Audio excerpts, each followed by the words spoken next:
Hey there, this is Marky B from The First Shift, inviting you to join Brian Anderson for his new radio show, Kane County Speaks, every Thursday from 9 until 10 a.m. during the final hour of my morning show. It's an election year, and Brian will discuss important local issues and interview local candidates from the perspective of Kane County Speaks. The show will feature open phone lines for your thoughts, comments, and questions, and the chat room will be open at WRMN Radio on YouTube. Kane County Speaks is citizen-driven and focused on making Kane County a better place to live and work with goals of freedom, security, and prosperity for all. To learn more about their grassroots organization, you can check them out at KaneCountySpeaks.com. Let's discuss the issues of Kane County so that you can get involved and make a difference too. It's Kane County Speaks every Thursday morning with Brian Anderson from 9 until 10 a.m. during the first shift right here on WRMN, AM 1410, and at WRMN Radio on YouTube.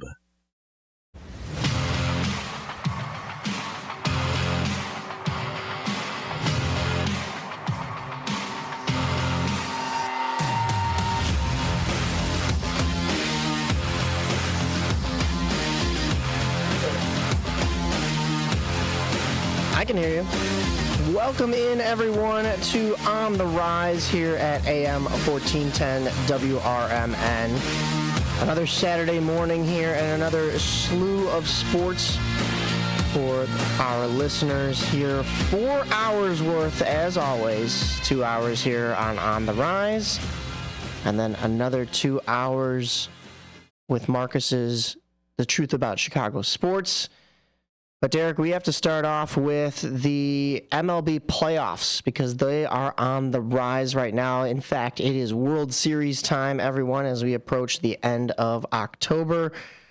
But I think we have to track back a little bit. We didn't get a chance to talk too much baseball last week. The Dodgers went 33 straight scoreless innings in a postseason, which tied a record. And mind you, they're doing this with no Clayton Kershaw, no Tyler Glasnow, no Tony Gonsolin, no Gavin Stone, no Dustin May, and no Shohei Ohtani on the mound, at least. Yoshinobu Yamamoto also came back after missing about 3 months with shoulder injury, and Walker Buehler is doing all of this after coming back from a second Tommy John surgery, and now he has a bum hip. I mean, this is incredible that the Dodgers are able to pull this off with the limited, well, I guess it's not limited, but the pitching staff that they have. I mean, all the injuries to all these name players and these superstars, and yet they haven't missed a beat. So.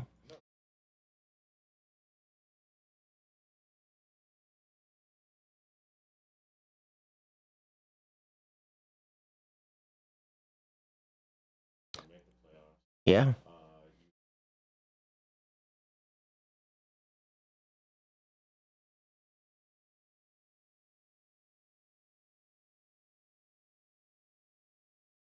Yeah.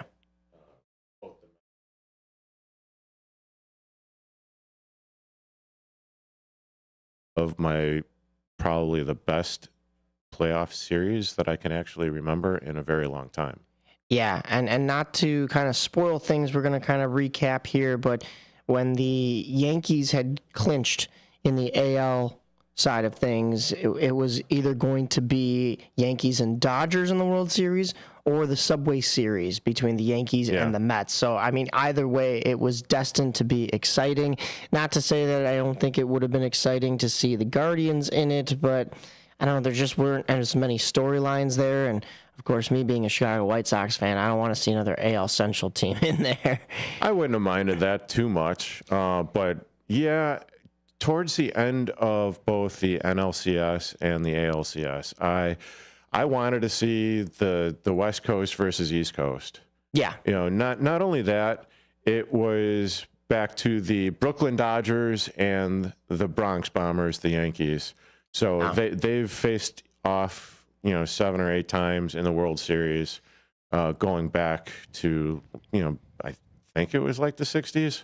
So they've actually met each other in the postseason 11 times. Now, I have to double check and do my research. I'm pretty sure every single one of those times has been a World Series, because if you think about it, even back in the Brooklyn Dodgers and New York Yankees days, and even in the early days Yeah, they didn't have of MLB. Sometimes it was just the best two teams go immediately to the World Series. Yeah. So I have to double check and do my research. I did not. I just saw the 11 times they've met. The Dodgers and Yankees have met more times than any other two teams in MLB history in the playoffs. So, I mean, if you talk about playoff rivalries, this is a playoff rivalry, despite AL, NL, despite the fact that one was moved out of New York and is now all the way on the West Coast. But, I mean, this is historic. The last time that these two teams saw each other was the 1981 World Series. So, what a time, right? It's a fair bit. Oh my God, I could talk. It's a good thing that I'm on the radio. Yeah, that was pretty much when I was 5 years old. Yeah. And for those that may not be up on your history, these rounds of the playoffs weren't here. Right. As you alluded to just moments ago, because they had 6 or 7 teams in each league they faced off. Maybe there might have been an ALCS, NLCS, and then they jumped right into the World Series. Right. But, there was no wild card round. There was no divisional series. There was no whatever else there is, because if I'm not mistaken, there's 4 rounds of the playoffs now. 3 rounds of the playoffs, 4 rounds of the playoffs. Yeah. So there's a lot more baseball being played right now. It used to be just a wild card game. Now there's multiple wild cards. I should preface this. There used to be an AL wild card and an NL wild card. Now there are wild card series. Yeah, 3 games with more than just 2 teams, and then you go into the ALDS against teams that have had a bye. In this case, it was the Yankees and the Dodgers, the 2 1 seeds. Yep. I predicted at the start of the season, with how these two teams stacked their roster in the offseason, that we would have a Yankees versus Dodgers World Series. And I don't think that was too off the wall or outside the box to predict something like that. I think that was a pretty safe bet. But, of course, the chips still have to fall in the right places for that to happen, and here we are. And I'm sure the MLB is loving this, because this is, of course, probably one of the best outcomes that you can have as far as viewership goes, bringing in revenue. I mean, can you imagine what these World Series tickets are going for at historic Yankees? Well, it's the new Yankee Stadium, but still, Yankee Stadium, and then also historically on the West Coast, Dodger Stadium. I mean, yeah, I can't imagine the tickets less than $10,000 right now, right? Oh, I don't know about that. I mean, you have the number 1 market in New York. You have the number 2 market in Los Angeles. Then you have probably one of the most premier players in the American League with Aaron Judge. And I say Aaron Judge, and it probably could be 1A Stanton. Right. Or Juan Soto. Yeah. Or, so 1A, 1B, 1C. Right. As far as that goes. Then you have Ohtani on the West Coast, who, if he doesn't win the MVP as strictly as a DH, right, that's insane. I think we mentioned it 2 weeks ago, but as a DH, this is him in a rehab season. Yeah, rehab season. Now, okay, he's hitting 50-plus bombs and stealing 50-plus bases in a rehab season. I think I said this 2 weeks ago when we were able to talk baseball. And I don't think he's able to do this unless his season is set up this way. Yeah. And I don't want to take anything away from the fact that he is the sole player in all of Major League Baseball history to be in the 50-50 club. He created it. But I'm just saying, if he has to go up on the mound like he usually does once every 5 days, first of all, with the universal DH rule now, and also with the fact that he also has to focus on pitching, I don't think he gets to that 50-50 mark. There is the universal DH rule.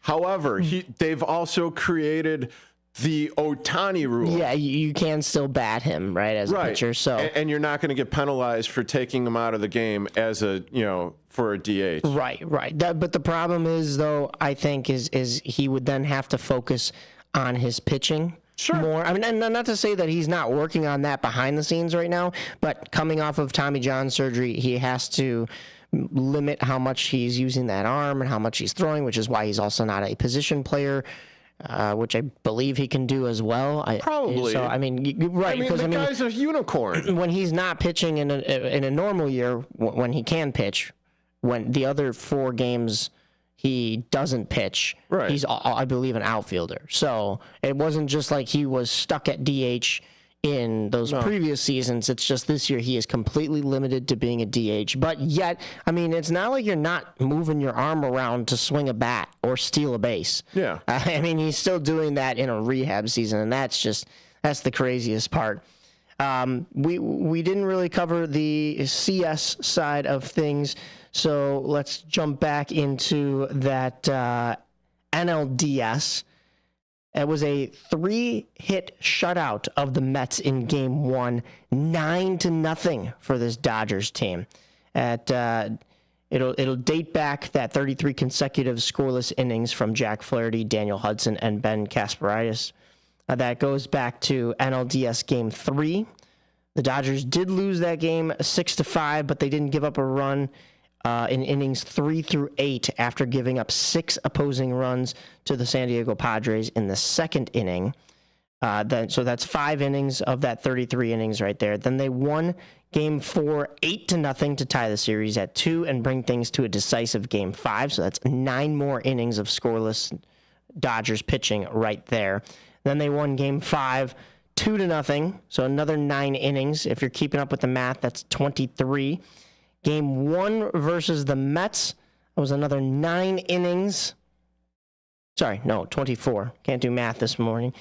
Game 1 against the Mets, as I mentioned, that was a 9-0 blowout victory for this Dodgers team. So that brings us to that total of 33 scoreless innings consecutively. However, then the Mets did score in the first inning of Game 2. In fact, the New York Mets won that game 7-3, but ultimately the Dodgers get the last laugh as they take Game 6 10-5. They were just pouring on the runs in late innings, and they take that series in 6. Now, last Saturday when we were on the microphone here, and then also out on Nightmare on Chicago Street, literally during Nightmare on Chicago Street, was Game 5 between the Yankees and the Guardians, and the Yankees dismantled the Guardians pretty much, I would say, without any hesitation, without any trouble. It only went 5 games of 5 games of a possible 7. Yankees win that Game 5, 5-2. So 5s are wild. And then, like I said, here we are in the World Series, Yankees and Dodgers. And last night did not disappoint. Last night was Game 1, just Game 1. There's possibly 7 games here, and Game 1 was already a roller coaster. Now, we don't have any audio because that's way too last minute. We can't have Derek be pulling audio on a Friday night for a Saturday morning. That's a struggle to do all this extra formatting of the audio and clipping that you do. I'm going to be honest. It's pretty much a struggle for me any day of the week, any minute, any hour, whatever. I'm the mayor or the president of the struggle bus right now. It just seems to be that way. But I mean, yeah, it was a hell of a Game 1. That is for sure. I mean, you got who's the starter last night for the Dodgers? Let me double check that. I had the losing pitcher in here because he lasted a long time, which was really nice to see. The name just escapes me right now. And then you have the drama throughout the game. And really the big hero that has been kind of off to the wayside would be one Mr. Freddie Freeman and his bum ankle, bum foot. Been going through like a whole bunch of personal problems on the side. I can't even imagine compartmentalizing how he's doing. But I mean, bottom of the 10th inning, comes in, bases loaded, and he absolutely jacks that grand slam to seal the deal for the Dodgers in Game 1. And up until that point, I mean, it really looked like the Yankees were going to come out on top. Yeah, I mean, we talk about not having the audio. Game 1, of course, is out in LA, so it's already a late game to kind of begin with, although it's on prime time for the rest of the country, of course. I think that was a 7 o'clock start. But you talk about it going to the 10th inning.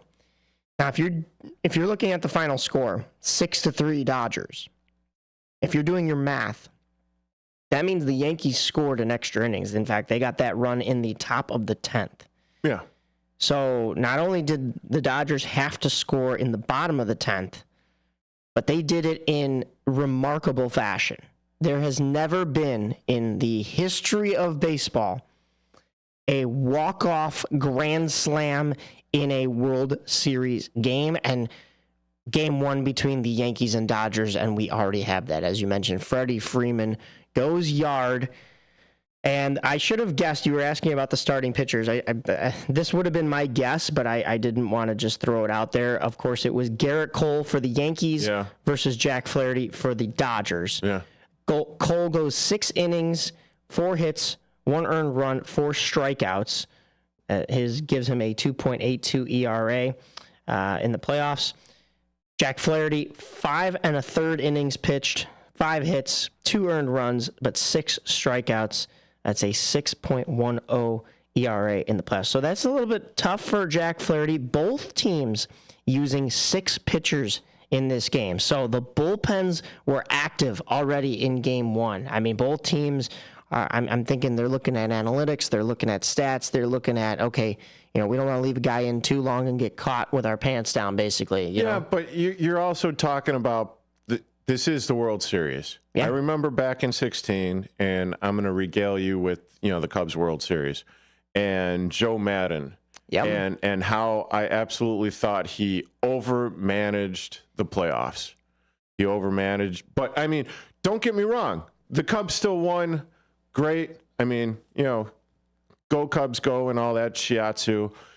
But, I mean, at the same time, managing in the playoffs is a different beast than managing during the regular season. You got 162 games. If a starter falters and he gives up 6, 7, 8 runs, he's basically wearing it because they don't want to tax the bullpen. Right. But knowing that you still have 100 games left or 20 games left or whatever the amount of games are, that are left in the regular season, now it's only 7 games. Right. This is pretty much, you got to win 4 of them. Yeah. You got to do what you got to do in order to get to that point. Yeah, I will say, if we go back to that 2016 World Series, I had a lot of Cub fan friends that were going into Game 7 telling me, Joe Maddon's going to put Aroldis Chapman in and it's going to be all over. And I looked at them and I said, listen, I go, if he puts in Chapman, which he will, oh yeah, Chapman is going to give this game up. And they're like, no, nobody can hit Chapman. I go, the Cleveland, at the time, the Cleveland Indians have seen Chapman 6 times in this series already, going into Game 7. They are going to figure him out tonight. Now, you can say maybe it was a little bit of luck, but no, that 2-run shot to tie the game, it was a combination of the Cleveland team figuring Chapman out, understanding that Maddon was going to, as you said, overmanage and put him in again, go back to old reliable, and then also, like you said, Chapman had nothing left. So you can't expect a guy to go 7 straight games and be throwing the heat that he does. What I think about when I think about pitchers getting pulled a little bit early in the playoffs or questionable overmanaging moves is analytics. And, of course, with that comes that 2020 World Series decision from Tampa Bay Rays manager Kevin Cash to pull Blake Snell after he had only thrown 73 pitches and gone 5 1/3 innings. Yeah. And then after the game when they lost, everybody was asking, well, why would you have done that in a game in which the analytics. The Dodgers are celebrating over here, and you pulled your pitcher early who was on fire, and they chalked it up to analytics. So the analytics can bite you. Well, yeah, they absolutely can, because I know that, oh my God, Hendricks for the Cubs. he was rolling. I mean, he was absolutely dealing in that game. And all of a sudden, you're going to pull him? Yeah. No, you don't pull him. Oh, well, third time around the order. Well, actually let them get on base first before you do that. So there was that in 2016 and what Mike had just said. So, yeah, I mean, there's the definite over-managing in that. But, I mean, geez Louise. And up until this past game, who is the star? Who would you say the star was for the Dodgers? I mean, of course, it was Shohei Ohtani, I think, all season long.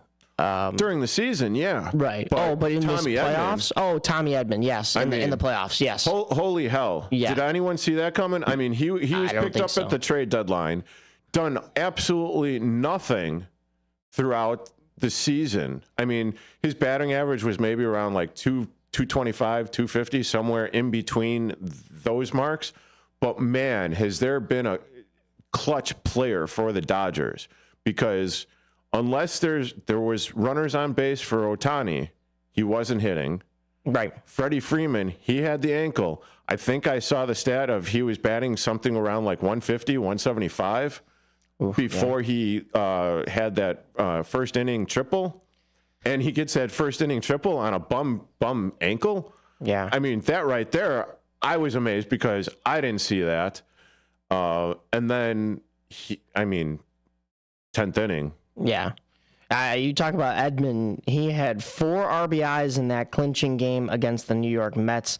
I'm sure, some of them came on that home run. He's pretty much good for 2 hits a game, which is great. He's batting .500 in these playoffs, and they're in the World Series. I mean, that's almost unheard of, to be that consistent and, you're hitting half the time because, yeah, like I said, he's getting basically 2 hits a game if you consider he gets 4 at-bats. But then also the fact that, you've got him batting 9th in the lineup. Mm-hmm. That's insane to me as well. I want to go back to that 2020 World Series just quickly. The Rays were winning that game 1-0 when Snell was pulled. The Dodgers end up winning that game 6 and the World Series. That was the last time that the Dodgers were in the World Series. They also won a ring. For me that year, a little bittersweet. Tampa Bay is my second favorite team, but also it was good to see the Dodgers get a ring after they were cheated of a ring due to the Houston Astros cheating scandal a couple years prior to that. So, karma, it worked out for the Dodgers. Here the Dodgers are again only 4 years later. There's not an asterisk next to their World Series title this time because of the fact that if they win it, because of the fact that this isn't a bubble playoffs, this isn't a COVID-shortened season. The last time the Yankees... Still. Right. No, yeah, they still put in the work. I'm not trying to take anything away from the Dodgers, but, people put the asterisk next to the Blackhawks 2013 championship because of the fact that it was a lockout-shortened season. They put the asterisk next to the Tampa Bay Lightning 2020. COVID, yeah, everybody had to deal with COVID. You still won a championship. That's my thought process. Although, here I am throwing the stats out. The last time the Yankees were in the World Series, 2009. And they won it. The 2010s, Derek, was the only decade in which the Yankees did not see a single World Series. So this has been a long time coming for 27 rings, right? So last note, the pitcher that gave up that grand slam last night, the walk-off grand slam, was former Schaumburg Boomer Jake Cousins. He is cousins with Atlanta Falcons quarterback Kirk Cousins. So a lot of cousins going on there. But, of course, if you were a Boomers fan like we are on this show, and we normally cover the Schaumburg Boomers during the summer, we're rooting for Jake Cousins. But, unfortunately, the Dodgers take game 1. So Cousins was on the mound for that. That's tough. Sorry? Bounce back, man. Bounce back. Yeah.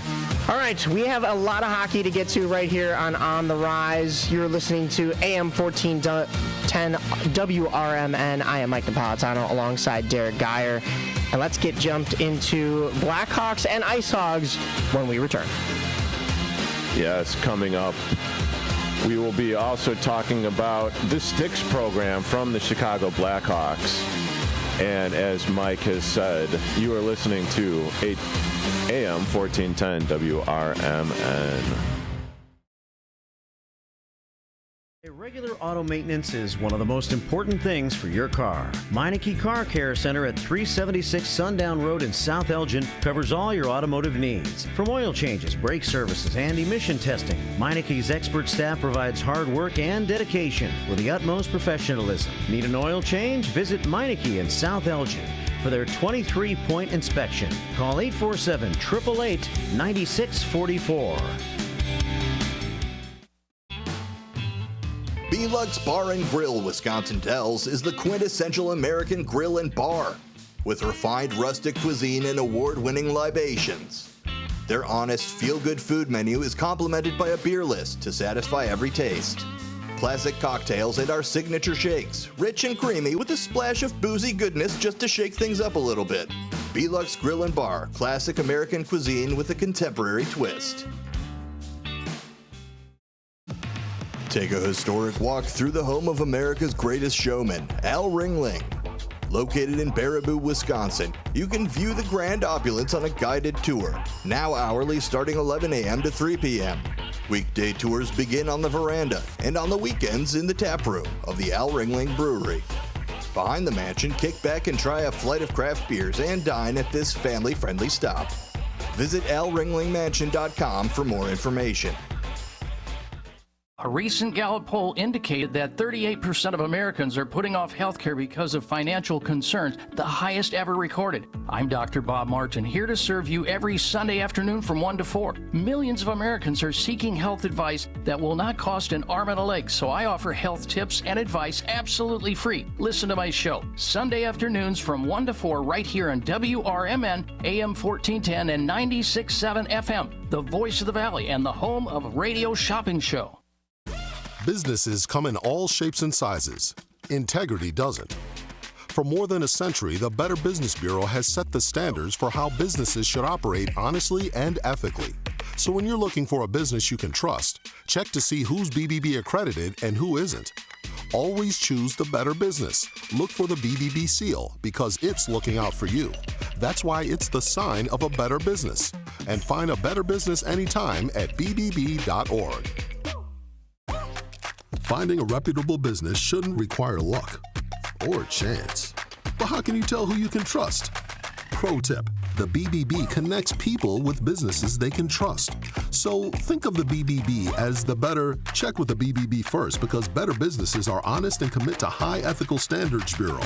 That's why they're better. Always look for the sign of a better business and find a better business anytime at bbb.org. Go out for Chinese tonight at the China House, 1900 Sycamore Road in DeKalb. Enjoy a platter for two, which includes Shanghai shrimp rolls, beef teriyaki, crab rangoon, spare ribs, as well as chicken wings and shrimp. The China House also offers all Chinese favorites, as well as sushi and hibachi, plus American food and ice cream. Try seafood, beef, chicken, sushi, and more from their most popular buffet items. Let China House tempt your taste buds. Call 815-748-0032.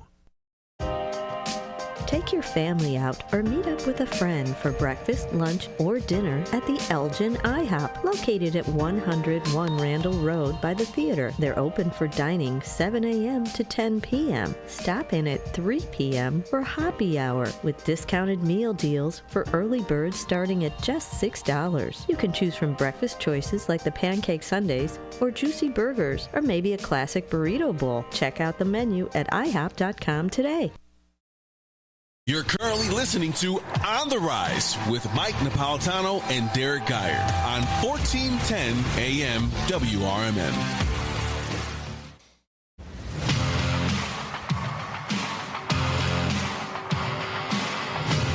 Welcome back to On the Rise, AM 1410 WRMN. I am your host, Derek Geyer, alongside Mike Napolitano.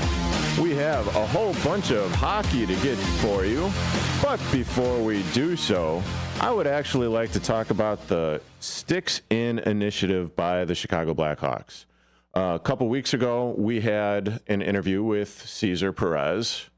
He was talking about what it's like being a father to a 6 and a 10-year-old, getting them all situated with equipment, the practice time, the rink time, the skating, just getting to know your kids and everything. And I just found it around that time, the Blackhawks came out with the Sticks In initiative. It's basically trying to boost the hockey reach throughout the state of Illinois, the surrounding states, and what it takes to actually get parents involved to grow the next generation of hockey players. Yeah, I think it's a great program. I haven't looked too much into it myself because I'm past that age range, and I don't have anybody that I know immediately that is in that age range, but I think it's a great way for kids to discover hockey.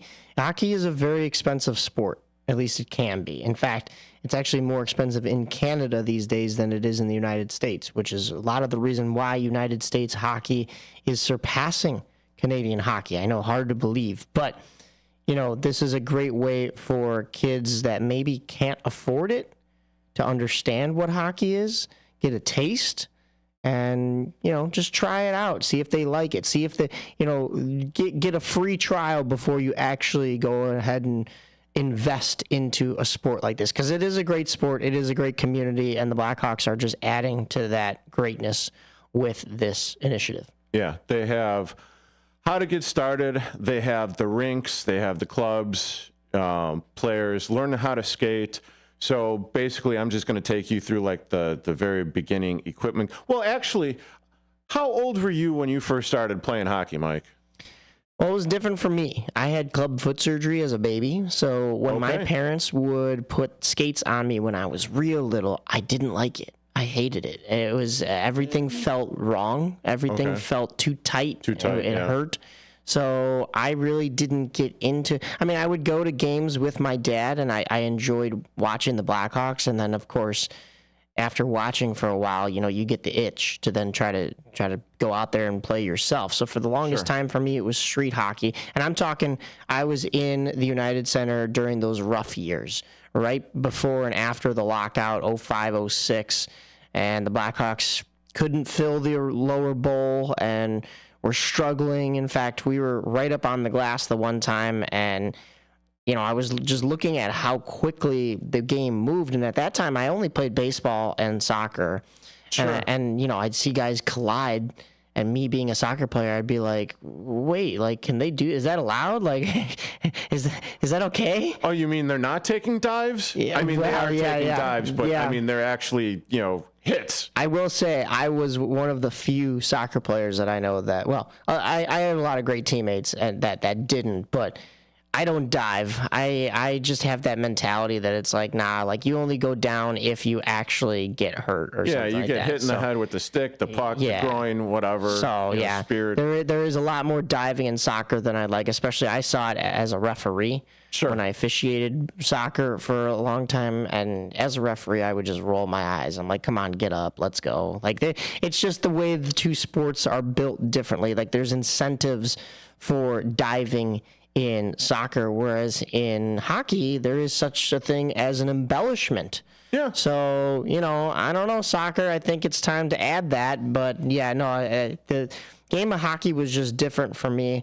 Growing up, I didn't really get on skates until I was probably a teenager, and the Blackhawks were already middle of their dynasty. But I was playing street hockey well before that, and having as much fun as I could doing that. Yeah, playing street hockey and actually having skates on at an advanced age. And I'm not saying, for hockey, an advanced age is teenage years. I mean, because that's pretty much when I learned how to skate.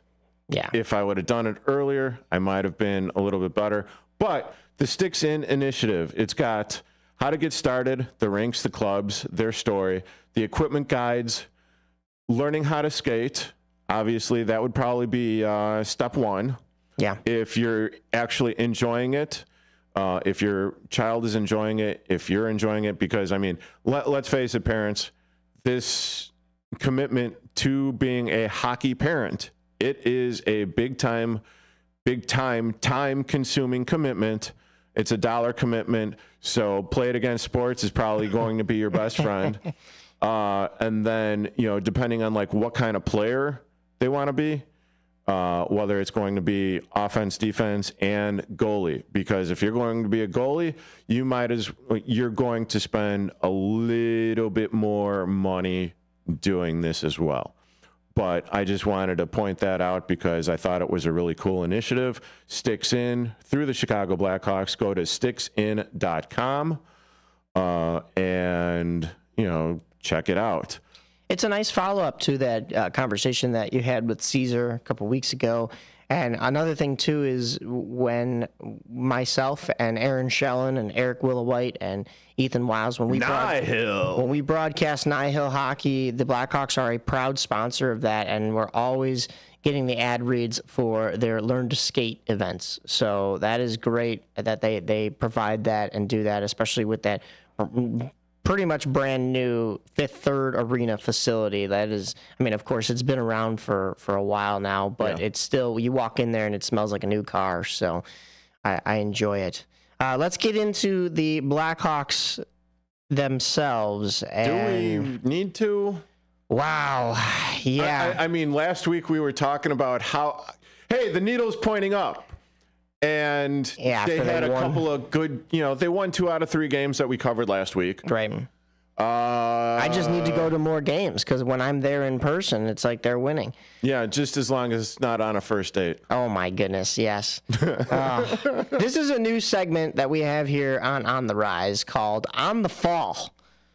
On the downward spiral, basically, because this sweatshirt is basically a representation of the Blackhawks right now. Dead in the water after losing to a struggling Buffalo Sabres team. Now, that game was not as much of a blowout as it looks like on paper. They lost 4-2 after beating the Sharks in the home opener 4-2 by the same score. That game against the Sharks, I wouldn't necessarily call it a blowout, but the Blackhawks had a commanding lead for that entire game practically. This game, the Blackhawks fall into a 2-0 hole after Tage Thompson and Beck Mallinston score in the first period. So the Blackhawks go into the first intermission in a 2-0 hole. In the second period, though, it's Craig Smith with his first and second goals of the season. And Lucas Reichel gets assists on both of these. When was the last time you heard his name on the score sheet? He has struggled dating back to last year, but he gets his first and second assists on these. Connor Murphy and Seth Jones also pick up assist tallies on this one. And the Blackhawks climb back from being down 2-0 to tie this game at 2. Unfortunately, it's JJ Peterka who scores with only about 30 seconds to go in the second period. And once again, the Hawks go into the intermission down in the score on the scoreboard. Careful. On the scoreboard. Scoreboard. I almost said stat sheet, but okay. I thought you might have been saying shiatsu or something. No. And then in the third period, the lone goal from Buffalo came again with only about 30 seconds. Oh, sorry. JJ Peterka's, I can't do math again this morning. JJ Peterka's goal was with 1:30 to go in that second period. Ryan McLeod scores the empty netter with just 26 seconds left in the game. So 4-2 score line. It's not as bad as it looks. Regardless, the Blackhawks don't get any points. They lose a home game against a struggling Buffalo Sabres team, and then they have to welcome a very tough Vancouver Canucks team. However, Vancouver has started off slow this year, but they were a playoff team last year. And this game, again, starting out 21 seconds into the game, and the Blackhawks are already losing. First shift, you give up a goal to Danton Heinen. And the fun start. Yeah, the Vancouver Canucks piled on to that with a goal from JT Miller. That was a power play goal. So again, the Blackhawks are looking down the barrel of a 2-goal deficit. Ryan Donato cuts that in half, but it's Danton Heinen with another goal to re-extend the Vancouver lead. Taylor Hall picks up a tally. That's his second of the season, to bring the Blackhawks back within 1 again. But then Connor Garland, he scores. What a crazy first period. That's all just the first period. 4-2 going into the intermission. And then the complete opposite No goals scored in the second. It was like we were playing two different games here. And then in the third, it's the Vancouver Canucks' Brock Besser scoring on the power play, and former Blackhawk Pius Suter getting his first tally of the season. So at a certain point, it's 6-2 Vancouver Canucks. Tyler Bertuzzi adds on a power play goal with about 6 minutes to go, but the Blackhawks fall again 6-3. And then, Derek, the Blackhawks hosted a struggling Nashville Predators team last night. Now, nobody saw the Nashville Predators starting the season 0-5 with the moves that they made in the offseason, acquiring Steven Stamkos, Jonathan Marchessault. Right. The Blackhawks started this game well. Let me actually go back to the previous game, because you did mention Taylor Hall and his goal. Yes. But did you actually mention that was his 700th point? I forgot. Thank you for throwing that in there. Yes, 700 points for Taylor Hall. Heck of a career.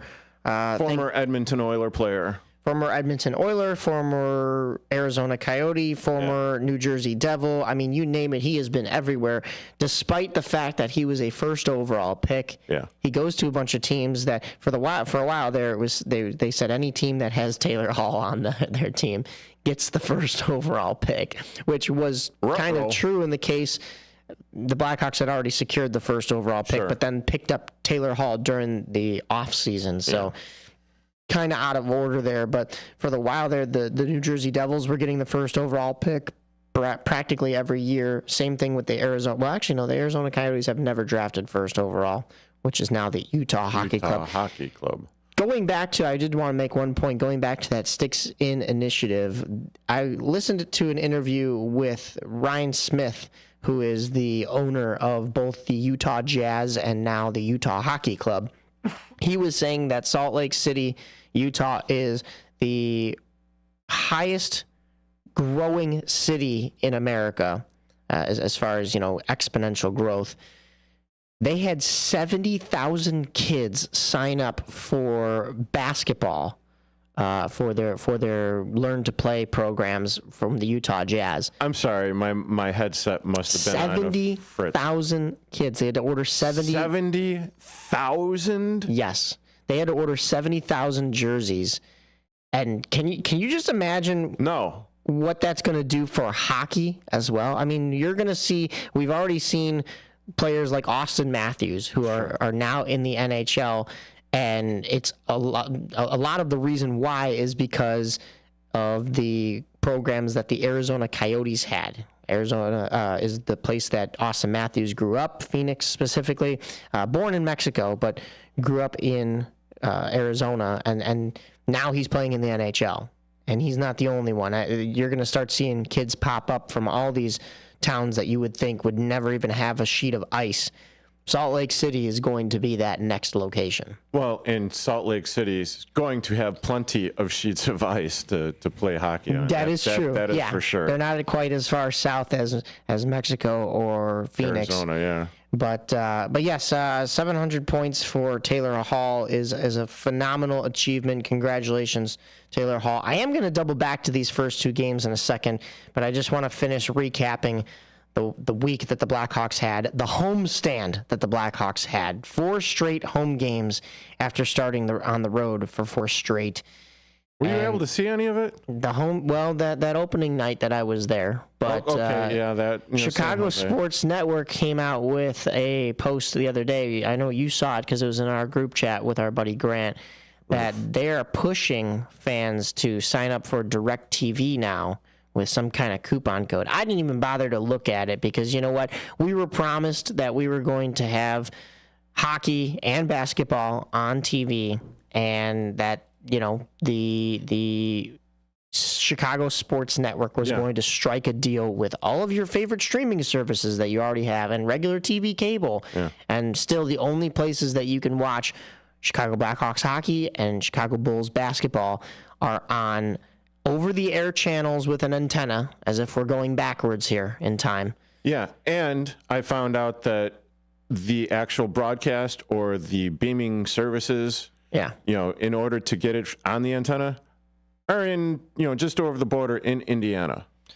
Oh. So there's that. That's But nice. if you're out in a place like Lombard or, hell, Elgin, you will not be able to get it because the signal is not strong enough to come all the way out here.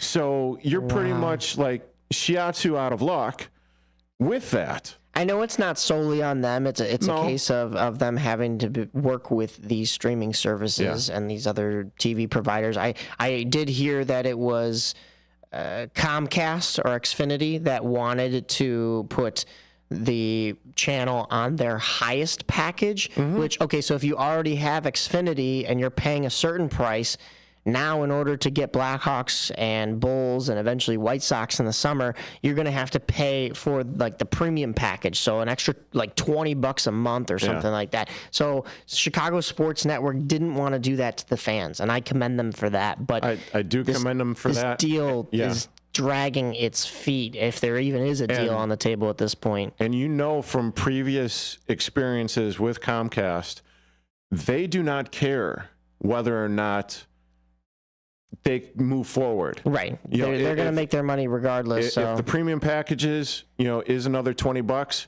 they don't care. That's what they want to do. Yeah. So, I mean, that's interesting that's the case. Yes, like you said, I did not get the chance to really see, other than highlights, these other 3 home games, other than the home opener that I was at. Last night, I was tied up guest acting at the Old Joliet Haunted Prison. So when I got to my break, I looked at my phone, and it said 2-0 Blackhawks. And I thought, all right, we're going to get, a win. We're going to go 500 on this homestand against a struggling Predators team. And then I got out. And 3-2 Predators final score. What in the world? Craig Smith adds his 3rd goal of the season, again assisted by Lucas Reichel. It's his 3rd assist. Then we get a Connor Bedard goal early on in the second period, assisted by Alex Vlasic and Connor Murphy. So the Blackhawks, instead of digging themselves a 2-0 deficit, build themselves a 2-0 lead here in this one.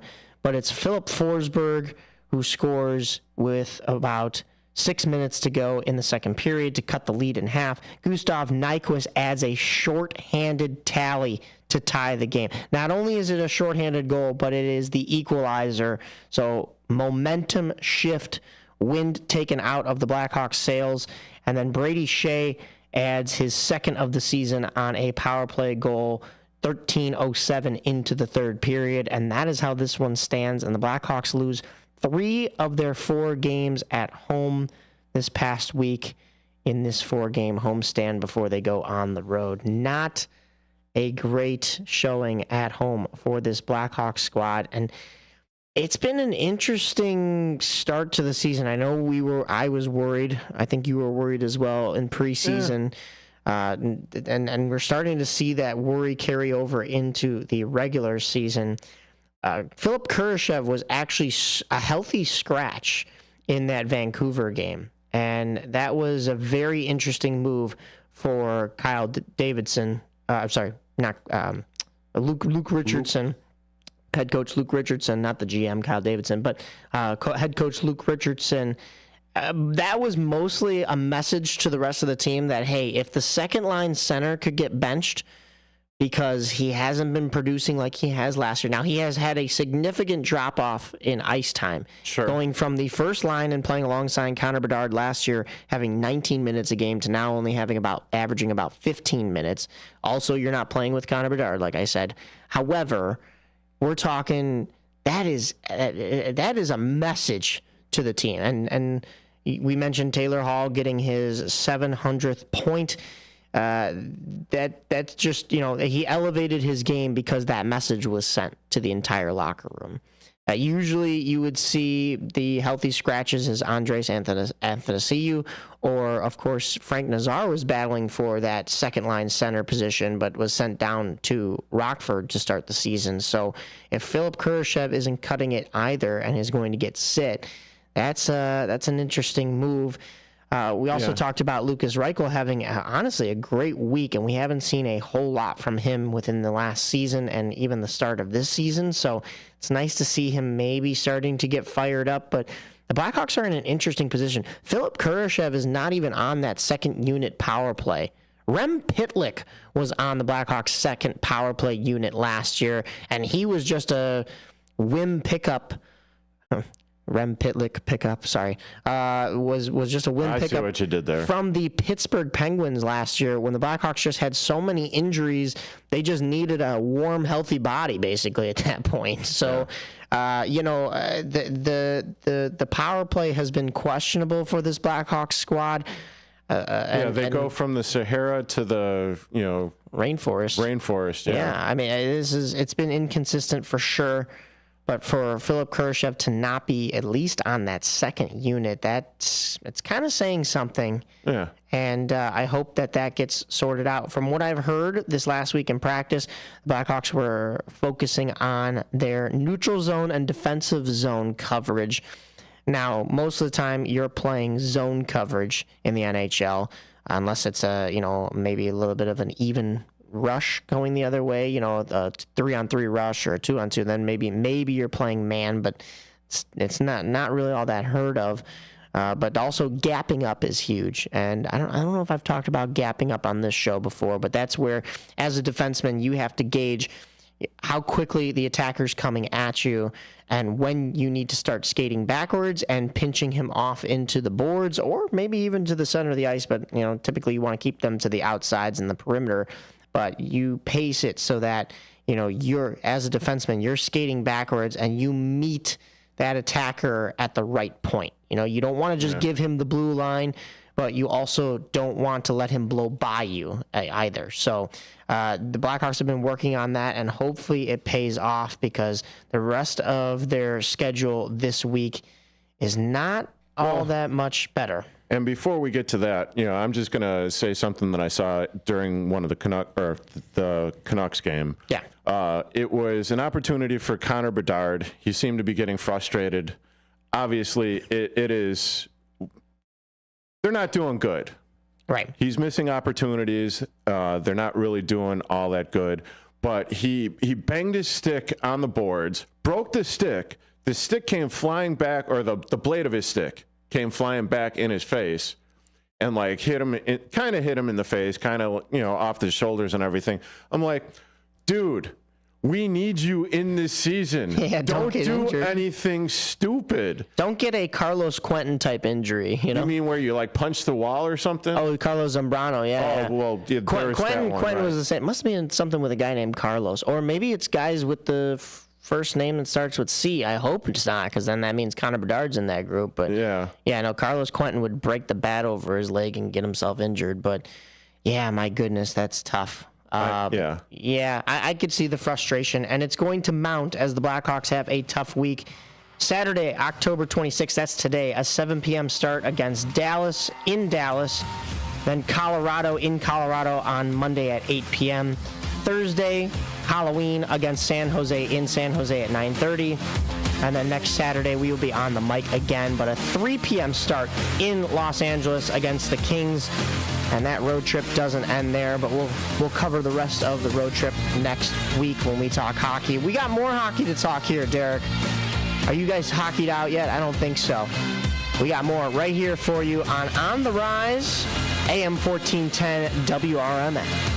And at the bottom of the hour, we will be talking with Nick Johnson, our fantasy sports correspondent, going through all the different fantasy sports.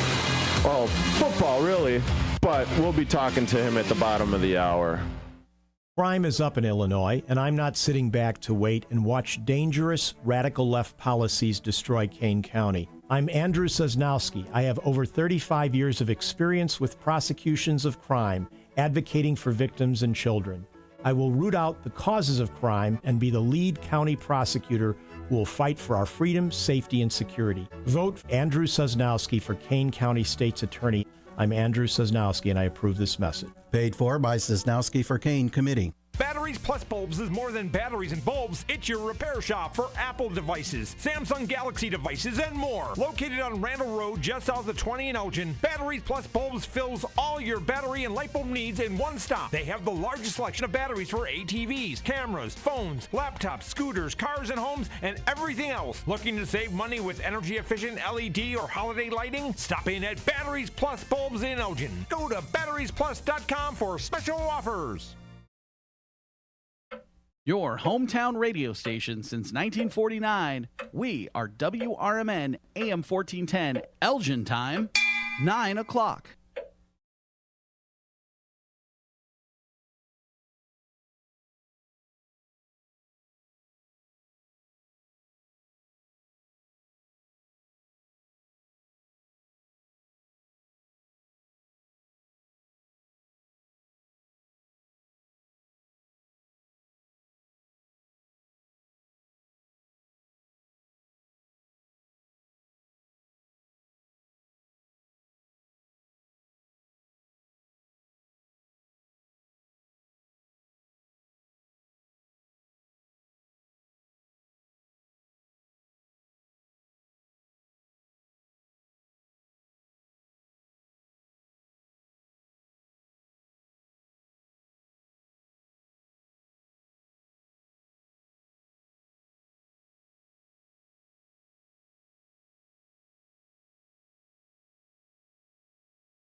Welcome back to On the Rise here on WRMN AM 1410. I am one of your hosts, Mike Napolitano, alongside my co-host, Derek Geyer. What up, y'all? And we have more hockey to cover for you. Let's take it down to the AHL level as we recap what's going on with the Blackhawks farm team, the Rockford IceHogs. We left off with a tough loss to a tough team in the Milwaukee Admirals, a 6-3 loss for your IceHogs on last Friday night. Well, last Saturday didn't go their way either. 3-0 Milwaukee by the end of the first period. IceHogs add tallies in both the second and third periods. Those are goals from Frank Nazar and Baddock. But it's Vinny Hinostroza scoring for the Milwaukee Admirals. Why does that name sound so familiar? Former IceHog and former Blackhawk. Oh. And that Vinny's Hinostroza. And hometown kid, I should add. He grew up here in Chicago, Illinois. Well, follow that dream. Bartlett, to be exact. So maybe he's a WRMN listener. So, hi, Vinny. How's it going? Unfortunately, that was a 5-2 loss for the Rockford IceHogs as they are now 1-2-0-0. So 1 win, 2 losses, no overtime or shootout losses. And the Milwaukee Admirals are 5-1-0-0. So a great start to the season from a team that's expected to be a playoff team once again. The most concerning stat I see in this one, Rockford was at Milwaukee in this game. It was a little bit of a home and away series. First night was at the BMO Center. This Saturday night game was up in Milwaukee at UW Milwaukee Panther Arena. But regardless of what ice it was on, you got to score on the power play. The IceHogs go 0 for 6 on the power play. You cannot go 0 for 6 on a power play. Excuse me. No, that's a disaster. That's a recipe for disaster. Easy for me to say. Good thing I'm on the radio. Especially when you have 6 power plays. Yeah. You got to look to score on one of them. And also especially when this Rockford IceHogs team is supposed to be a development of the future Blackhawks. That's majorly concerning for me. And I know it's just one game, and it's against a very tough team. But that cannot happen. You know what else cannot happen? Another loss. And well, we talked about it with the Blackhawks. Now we're obviously going down on the farm with the AHL and the IceHogs. So yeah, it's seemingly going to be a tough year. Yeah. So IceHogs through 3 games are 1-2-0-0. They have 2 points, 9 goals for, but 12 goals against. Their next game will be against the Texas Star. No, let me just double check that. I believe it is tonight. And the Rockford IceHogs are against the Manitoba Moose, wrong divisional team. This is I shouldn't say tonight. It's a 2 p.m. start time. That one will be at Canada Life Center in Winnipeg, Manitoba. And then tomorrow, once again, a 2 p.m. start against the Manitoba Moose again.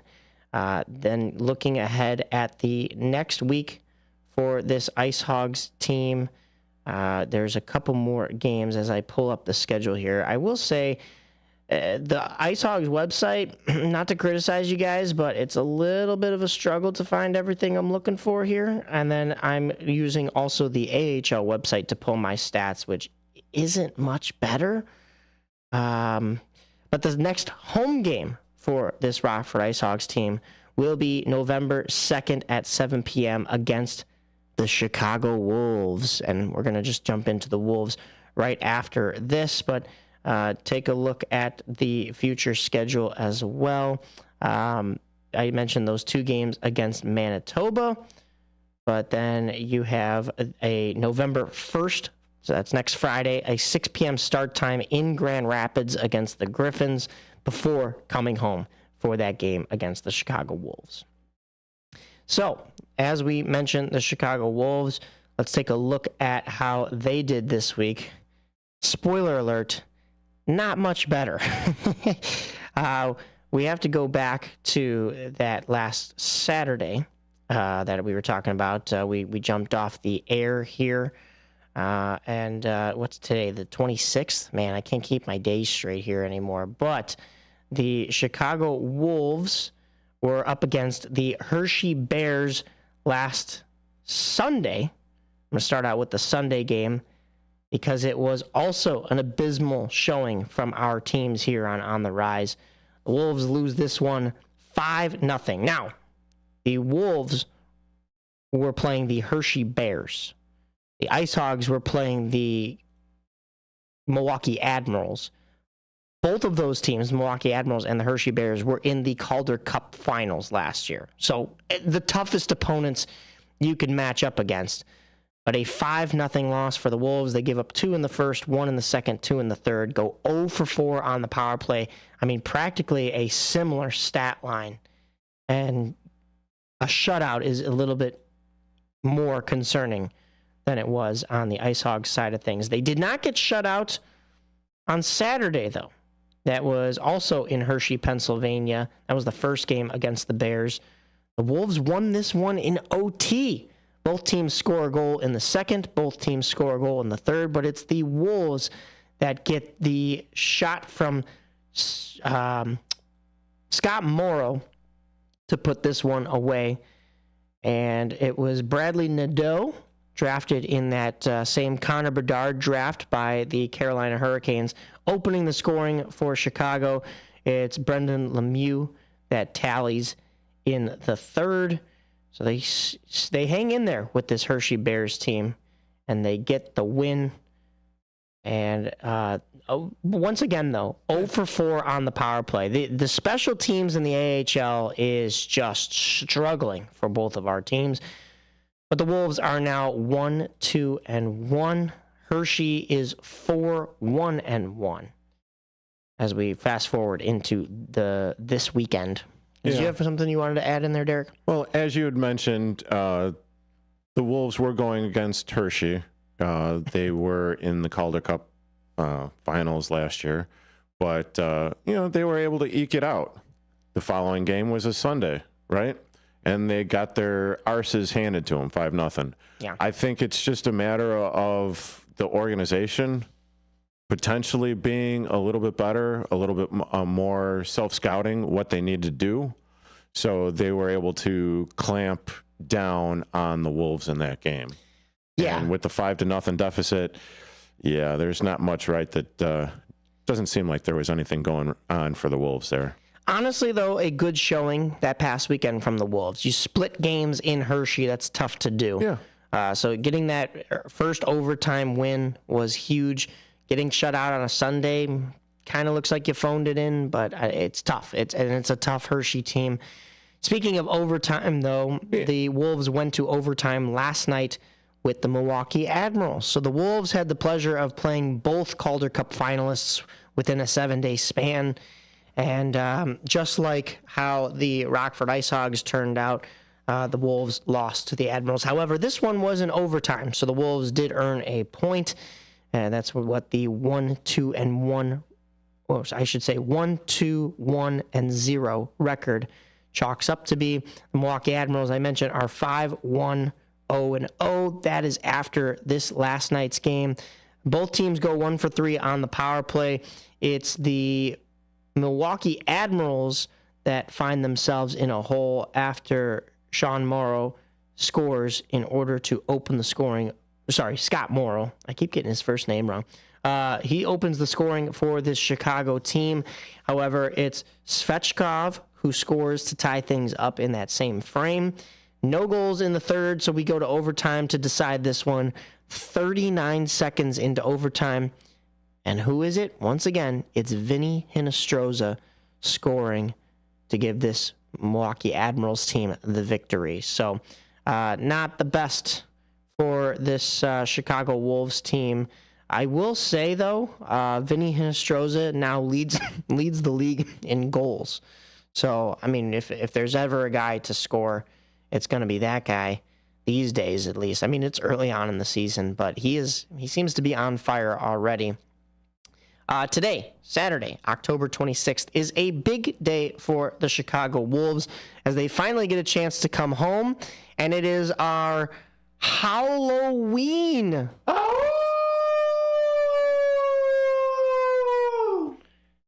Eric's still trying for that skates job. No. They'll give it to you eventually. Hey, it's Halloween. You can dress up in costume and go to the game today.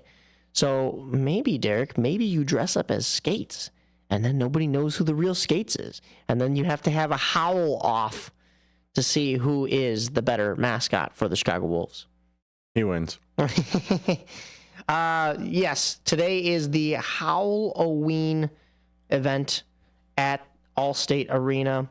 So get on out there. The Wolves are back home against that same Milwaukee Admirals team at 7 p.m. start time. And, of course, as we mentioned, it is their Halloween event. Halloween, but, Wolf, Howl. I think Derek displayed that pretty well for you. So we'll get a chance to see. I like getting into character. Yeah. We'll get a chance to see the Wolves at home. And as the season goes on, there are a couple more games this week for this Wolves team. October 29th, it's a Tuesday at 11 a.m. That is a school day game versus the Iowa Wild. So a little bit of a homestand here for the Wolves before they go on the road, but not too far. As we mentioned, that November 2nd game is against the Rockford Ice Hogs up at BMO Center in Rockford. That's a 7 p.m. start time. And then it's a pretty light week. It's just that game other than this Tuesday day game before the Wolves play again. That's November 9th on the Saturday, and that's a 6 p.m. start time. So light weeks here in the AHL as we're still kind of getting started. A lot to cover. Should we cover the Chicago Steel, Derek? It's kind of the same story. I know. Well, we already did cover the Wolves. We covered the Ice Hogs. We will do it, of course. We try and bring the good along with the bad. Obviously, we'd rather be, covering the good. Yeah. That makes our jobs a lot more fun, a lot easier. We don't have to criticize, but whatever. We left you. We probably should. We left you last Saturday with the Chicago Steel on a 3-game losing streak. That was after dropping 2 to the Omaha Lancers out in Nebraska. They dropped that first one on that Friday night, October 18th, to the Madison Capitals, 10-2. Ouch. Well, that Saturday night at 6:05, they were at home. Got a chance to see Fox Valley Ice Arena for the first time in a while. But the losing did not end there. A 6-4 final as the Capitals take down the Steel twice in one weekend. And then that same Sunday, that was the Women in Sports event day. Yes, it was. So it would have been a great time to get back into the win column. Unfortunately, for this Chicago Steel team, they don't. That is a 5-4 loss to the Des Moines Buccaneers. And the losing streak hits 5 games for this Chicago Steel team. That's tough, Derek. Yeah. Well, it is sports. You're going to have the ups and the downs with it. And unfortunately, they're just listening to Mark Citron on the broadcast and everything.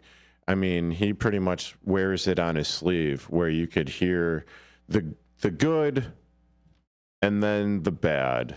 And right now, I mean, there's not really a whole lot of positivity or good going on with the Steel. No. Their power play is still, not there. It's non-existent. Yeah. It's a little bit more existent than both the Wolves and the Ice Hogs, which is funny. They go 1 for 4 on the power play on that Friday night game. Sunday afternoon game. Yeah. What am I talking? I'm jumping ahead to what is to come. But right. They end the first period with a 3-2 lead. They end the second period with a 4-3 lead. But then in the third, they give up 2 goals late and fall to the Buccaneers. Teddy Mutrin had 2 goals in this game. So we did want to highlight that. It's Aiden Dyer and Tobias Ullman who also added goals in this one. But like I said, the Steel fall in this battle with the Buccaneers 5-4. But speaking of 5-4, last night it was a 6-10 game in Muskegon, Michigan against the Muskegon Lumberjacks, a team that gave the Steel team some struggles in the preseason. That was a 5-4 victory for the Steel and a great showing to get back into the win column. They snapped that losing streak. It's goaltender Luca Coultier who made 36 saves and recorded his third win of the season. Adam Valentini got scoring started for this Steel team, but it was Reed Kahn and Chris Reiniger, followed by a power play goal from Will Tomko and the game-winning goal from Luke Golker. So, Golkler. So, a great all-around team effort from this Steel to get back into the win column and back, hopefully, on the straight and narrow. They have another game tonight at 5:10 p.m. against that same Muskegon team in Muskegon, Michigan, that is. And then next week will be their next games. The first game is in Green Bay against the Green Bay Gamblers at 7:05. Oh, sorry. As Bears fans it's a natural despise. Yeah. It's a natural reaction. I'm sorry. No, that's fine. We like it. We like it here. Green Bay will host that Friday night at 7:05, but then it'll be the Steel who host at Fox Valley Ice Arena that Saturday. And is also a 7:05 start time, but we'll be back on the air before that game to kind of bring you these last two games and how the Steel season is underway. So does that wrap up the hockey talk for this? That is it. We went through the entire gauntlet, covered, 4 teams? Yeah. 4 teams. Okay. 4 teams. Cool. We did. Let's put that baby to rest. Absolutely. The one thing that I noticed when I was sitting out in my car waiting to come into the studio today was the face of WRMN. Yeah. I mean, so they have done one hell of a job to boost awareness down here in downtown Elgin. You know, on what is it, 6 Douglas Street? Yeah, Douglas Street right here. Yeah. 14 Douglas. I'm sorry. Thank you, Matt. 14. I appreciate that. AM 1410. I'm always getting Douglas my facts Street. wrong. Yeah, I get it. I like it. I'm getting my facts wrong. It's the little thank things. you, Matt. I appreciate it. But yeah, there's the radio in the window. That took place. TV. There's a TV? Yeah. Oh, you meant the audio that plays outside on the street. Yes. No, like the fascia and everything. You know, it looks like an old time tuning radio and everything. Right. Yes, there is a TV monitor. There is if now a you're monitor. walking You down could see the us street out here if you were to be walking the blocks of Elgin here. Or you could actually look into the windows of the studio and we'll wave to you and all that fun stuff. And then that was last week for Nightmare on Chicago Street. Yeah, don't even forget the lettering that we have on our windows now here too, WRMN, and it looks great. It was just in time for Nightmare on Chicago Street. I know we were talking about it that evening during the broadcast. I know you weren't able to. I must have missed that. You weren't able to make it out, I don't think, last week. I was hurting. But it was a fun time. Practically the entire WRMN crew, except for Derek, and we also didn't see Marcus that night. I don't know if he popped his head in at all, but it was a phenomenal event. Sure, call us out, Mike. We appreciate that. Thank you. Sorry. Yes, we were not good team players. What the hell? You know that Mr. Halloween, though, here is going to be in attendance for that, and it was a great time. Yeah, take off your mask. You're already in studio. Right? Yeah, this is the scariest one I have, and I brought my other 2 in last Saturday night, so... Yeah. I don't know. I think I'm gonna have to start wearing those instead of bringing this ugly mug to the studio every Saturday. Oh, you're doing just fine from what I hear, Mister. All right. Anyways, Mr. Man. Listen. So, listen, we got We got about 5 minutes left. My mom listens to this show, break. I think. Well, yeah. Hi, Mrs. Wait, no, it's Miss. It's divorce, Miss Pfister. Yeah, but what's her maiden name now? Pfister, like the faucets. Pfister? But we're just a small drip. Pfister? Yes. Pfister. Yeah. Is it Pfister or Pfister? Pfister. I don't want to, say like a small the wrong drip. name. Like the okay. yeah.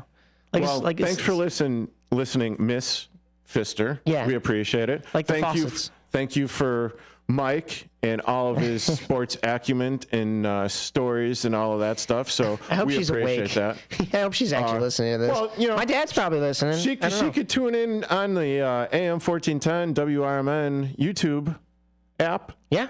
You know. Yeah, listen to us on the radio or AM 1410 YouTube. Yeah. We're on there live. You can go back and watch us at any time. So if you miss us because you're sleeping in on a Saturday, hey, there's no excuse because I was up till 1:30 in the morning guest acting at Old Joliet Haunted Prison, as I mentioned. So if you aren't up like I am here on a Saturday. Is that why you're sounding a little shiatsu-y this morning? No, I don't know what you're talking about. I'm doing great. Yeah, yeah. Okay, just checking. Sorry. But apologies. We've got a few minutes before break. And you wanted to wrap up. What did you want to wrap up, Mike? I wanted to give you guys a breather with all the hockey talk, but to jump back into baseball talk. Now, we mentioned Jake Cousins pitching for the New York Yankees. He was a former Schaumburg Boomer.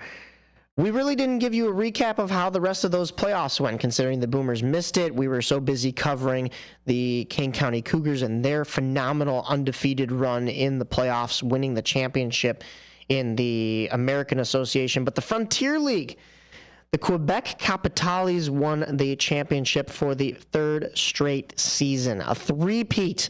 That's crazy. The Boomers had not lost a playoff series in their existence until they lost in the championship to the Capitales in 2022. Since then, the Capitales have eliminated the Evansville Otters to win the championship in 2023. And the Boomers actually lost the wild card game to those Evansville Otters earlier in those same playoffs. That marked only the second time that the Boomers lost a, quote, playoff round. Now, Derek and I were talking about wild cards being a round of the playoffs. In the Frontier League, it's still just a single game. So we can count it as a round. It goes down as the Boomers have now lost 2 playoff rounds, but that was just a single elimination game. This year, Quebec knocked off the Washington Wild Things. Now, that's Washington, Pennsylvania, not the nation's capital or Seattle. That was their 10th championship in franchise history, 3rd in the Frontier League since joining the Boomers League in 2020 when the Can-Am League merger happened. That's the Canadian-American League. They played the first season in 2021, though, because 2020 was canceled due to COVID. They were actually joining the league before COVID, so it wasn't like COVID killed the Can-Am League and then Capitales had to move over. There was already, in the works for them to be added to the Frontier League. COVID killed the radio. It did. It did. Sorry. This was a 3-1 win with a walk-off 3-run home run, not a walk-off grand slam like the real World Series right now. So it's timely that we're a little late bringing this up, but a walk-off 3-run home run by Anthony Quirion, and the Caps were trailing 6-2 at the beginning of the 9th inning. So if you're doing the math, they had quite the comeback in that one. In the 2024 season, they sold out 21 of their 48 home games and set a franchise record for the most consecutive sellouts with 16 in a row, but they did not have the highest attendance totals or most sellouts totals in the league. That belongs to your Schaumburg Boomers.